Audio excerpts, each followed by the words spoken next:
আগামীকাল অর্থাৎ সোমবার নেতাজি ইন্ডোর স্টেডিয়ামে মুখ্যমন্ত্রী মমতা বন্দ্যোপাধ্যায় চাকরিহারাদের সঙ্গে দেখা করবেন। আর তার আগে চাকরিহারারা তারা হুঁশিয়ারি দিয়েছেন, যদি তাদের চাকরি ফিরিয়ে নেওয়া না হয় অর্থাৎ তাদের দাবি মানা না হয় তাহলে আমরা গণ আত্মহত্যা করব। প্রধানমন্ত্রী রাষ্ট্রপতির কাছ থেকে গণ আত্মহত্যার দাবি করবেন বলেও জানিয়েছেন চাকরিহারারা।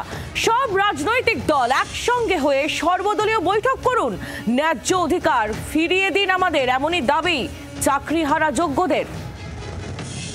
চাকরিহারাদের সঙ্গে আগামীকাল দেখা করবেন মুখ্যমন্ত্রী মমতা বন্দ্যোপাধ্যায় নেতাজি ইন্ডোর স্টেডিয়ামে।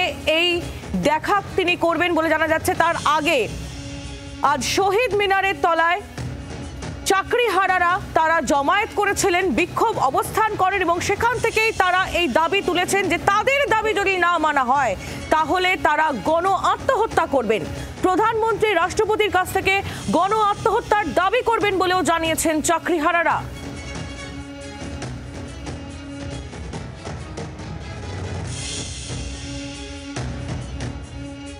সমাজের প্রত্যেকটা রাজনৈতিক দল এবং শাসক সবাইকে দেখছি তারা বলছে আমাদের সঙ্গে অন্যায় হয়েছে, এবং তাহলে অন্যায় হয়েছে এটা যদি সত্য হয় তার মানে সবাই মেনে নিচ্ছে সুপ্রিম কোর্টের জাজমেন্টটা ঠিক হয়নি।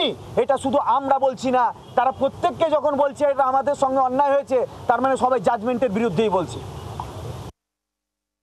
মাননীয় মুখ্যমন্ত্রী তিনি ডেকেছেন, আমরা যাব, কারণ আমার যে আজকে মৃত্যুটা দেখা মানে প্রতিষ্ঠিত হলো সেই মৃত্যুর জন্য রাজ্য সরকার কম দায়ী নয়।